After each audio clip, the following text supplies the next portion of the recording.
Tonight at exactly 8:47 p.m. Eastern, shortly after Canada's devastating export freezes wiped out $9.2 trillion from the markets, and right as us lawmakers readied a massive veto override against President Trump to force compliance with Canada's 5 demands, global diplomacy witnessed something completely unthinkable.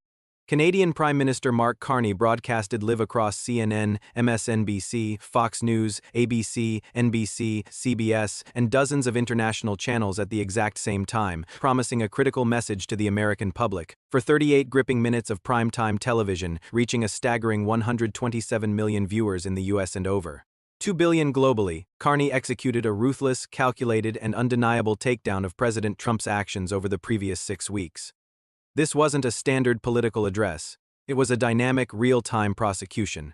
Carney brought receipts. He played taped conversations, flashed official records, mapped out timelines, and systematically proved that Trump had misled the public, broken his constitutional oath, dismissed his top advisors, shattered crucial alliances, and pushed the U.S. economy to the edge of ruin fueled by pure hubris. Then, during the broadcast's final 8 minutes, Carney pulled a stunt unseen in modern geopolitical history. Staring directly into the lens, knowing full well Trump was glued to the screen, the Prime Minister challenged the President to join him on live television. Right then and there, Carney declared, "President Trump, I know you are watching. You claim I have been deceiving the public about the events of the last 6 weeks. I am giving you the floor to defend yourself this very second.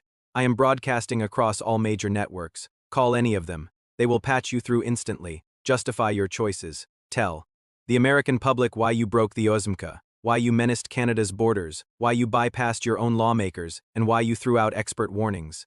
I'm waiting. I will stay right here for as long as you need. Defend yourself." What followed was 90 seconds of absolute, agonizing silence. Carney just sat there, locking eyes. With the camera, waiting for the phone to ring.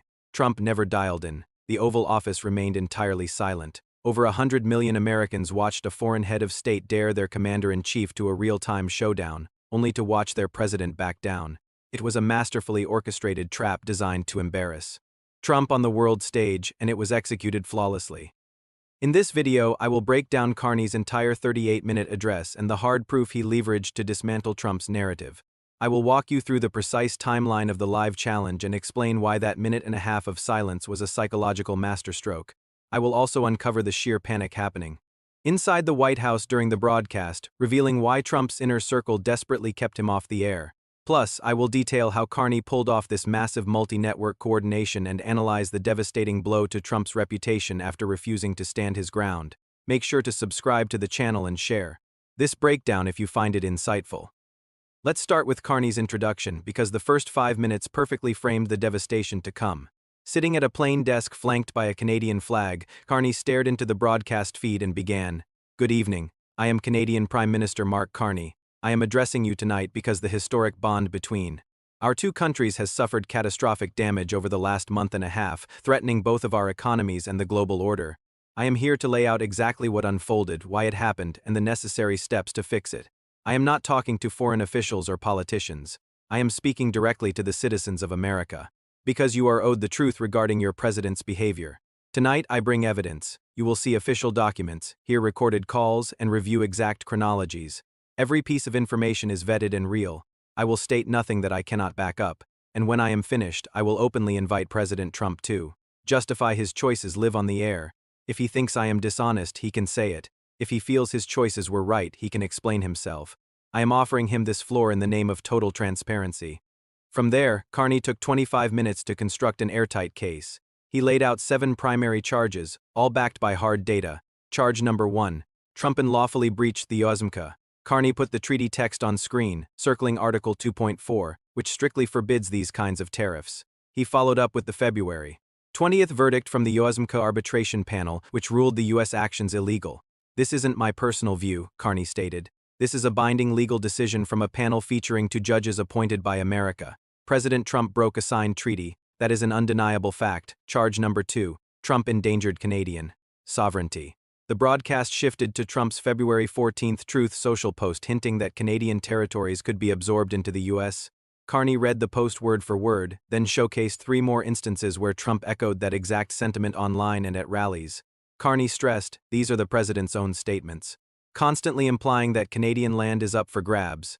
This isn't a misunderstanding. This is a direct menace to our nation's borders. Hit that subscribe button right now because charge number 3 contained the most explosive proof of the night. A leaked audio tape of Trump vowing to obliterate the Canadian market. Carney explained, on March 3, 2026, President Trump and I spoke by phone. That call was recorded, which is standard protocol for international leaders. Both sides knew the line was being taped. I will now play a segment. The tape rolled. Trump's unmistakable voice boomed through the speakers.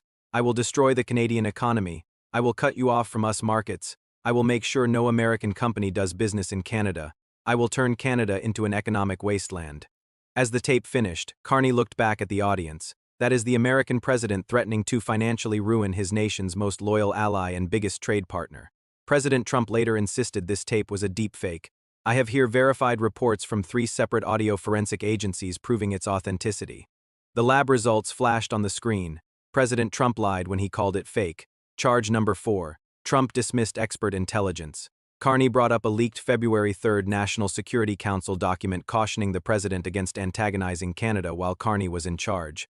The Prime Minister read the warnings aloud, pointing out how the intelligence perfectly predicted the current crisis. His own team told him this would end in disaster, Carney noted. They warned him I understood economic statecraft. They told him Canada would rally global partners. They warned that America would suffer. He threw those warnings away. Charge number 5. Trump trampled Congress. Carney outlined the dates of the legislative override attempts, the first on March 10th, the second on March 12th, and the final one scheduled for tonight. The U.S. Congress, using its constitutional power, has voted repeatedly to make the president accept Canada's 5 terms. Every single time he has ignored them. He has blocked laws passed by massive bipartisan numbers. This goes beyond Canada now. This is a test of whether American democracy can reign in a leader who refuses to follow the law. Charge number 6. Trump triggered financial ruin. The screen filled with plunging stock charts highlighting the days. $9.2 trillion wipeout. Carney pointed to estimates projecting nearly 5 million lost jobs if the trade freeze persisted, along with desperate quotes from us business leaders relying on Canadian materials. This financial nightmare is not on Canada, Carney said. We simply countered illegal US maneuvers. The fallout rests entirely on President Trump for forcing our hand. Charge number 7. Trump deceived the public. A split-screen graphic appeared, contrasting Trump's public boasts with the cold hard facts. Trump said the tariffs were lawful. The USMCA panel proved otherwise. Trump said the audio was fake. The forensic labs proved it was real. Trump promised Canada would fold. The timeline showed Canada digging in. Trump claimed allies were pressured into condemning America. Quotes from European leaders proved they spoke freely. Point by point, Carney shredded Trump's narrative. After unloading this 25-minute barrage, Carney took a breath. I have laid out 7 severe charges against President Trump. Every single one is anchored by documents, audio, legal verdicts, and credible testimony. The president might dispute my framing. He might have his own reasoning. That is his right. And I am right now granting him the platform to share it. Then came the legendary challenge. President Trump, I know you are watching this. You are always watching the news. I am extending an invitation. I am live on CNN, MSNBC, Fox, ABC, NBC, CBS, and countless others. Pick up the phone and call any of them. They will put you on the air with me this second. Tell us why you broke the trade deal. Tell us why you threatened our land. Tell us why you defied your own lawmakers. Call me a liar to my face. Show us your proof. I will answer anything you say. We can debate this live right here, for the entire world to witness. I will remain completely silent for 2 minutes, if you call within that time we will talk. If you do not, the American public will be left to wonder why you refuse to defend yourself. The broadcast went completely silent. The camera held steady on Carney's unblinking face for a grueling 90 seconds. No background music, no cutaways, just raw, heavy silence. The networks didn't dare cut to commercial. Recognizing the immense historical weight of the standoff, as the clock ticked past the 90-second mark, it was obvious the phone wasn't going to ring.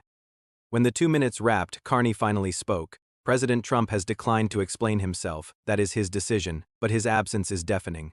When a head of state is formally accused of breaking pacts, bullying allies, dismissing intelligence, trampling democracy, and deceiving his people, and then hides when given a chance to answer those charges, the accusations become undeniable.